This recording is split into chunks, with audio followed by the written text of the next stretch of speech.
the job, for most people preferred to deal with Angel anyway.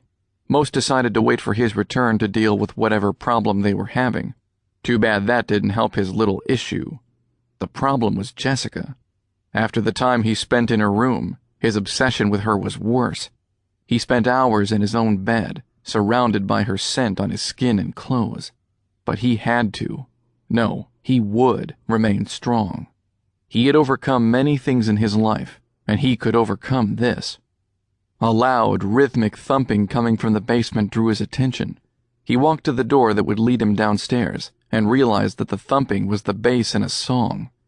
Great. He hated rap music. Whoever was playing it was going to stop, right now. He jerked the door open and stomped down the stairs. At first, all he saw was her. She was hanging upside down from a vertical pole in the center of the room. Her legs were wrapped around the top, and her back was arched, leaving only her rear end and her shoulders touching the smooth metal. She lowered her arms and grasped the pole near her head. With a twist, she was sliding down the pole, circling it slowly as she descended.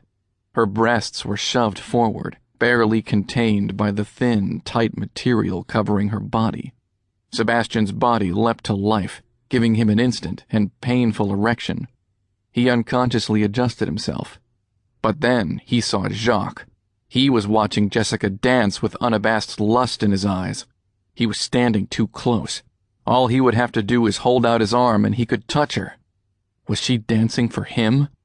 Sebastian's lust was quickly replaced with anger at Jacques. That lecherous pig. Why was he ogling Jessica like that?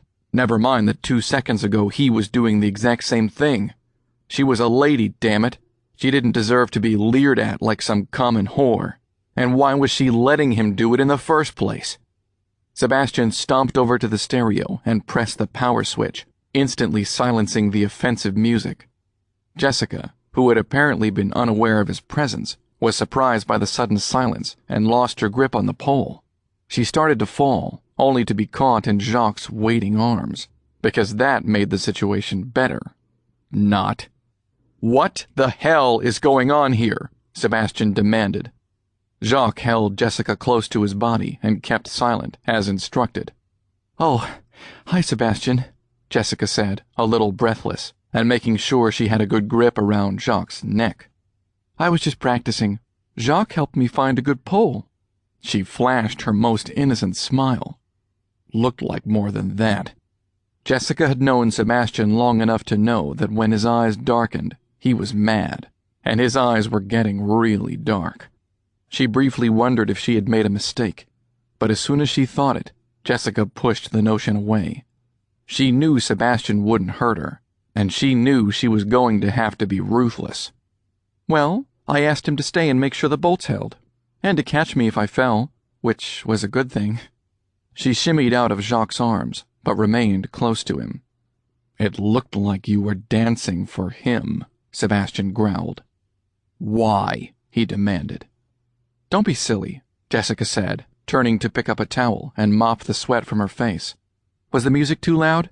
"If you call that music," Sebastian sneered. "Well, that's okay. I'll keep it down next time." "Next time?" "Yeah, I think that's enough practice for today. Tomorrow I will have my mats in here, and I won't need a spotter." She sashayed toward the stairs. "Thanks, Jacques," she called over her shoulder. When Jessica was up the stairs, Sebastian turned to Jacques. "Watch it," he warned. "I wasn't doing anything. I was only doing as the lady asked. I saw the way you were watching her. Don't try to deny it." "My friend, I was merely helping the young lady out. I cannot help it if I'm not blind. She is very nice to look at," Jacques smiled. "Knock it off," Sebastian snarled. "Are you claiming her?" "What?" Yes, of course he had claimed her. Had Jacques lost his mind entirely? "No," Sebastian said. "Then I do not see the problem." Jacques shrugged his shoulders, as if the answer was really that simple.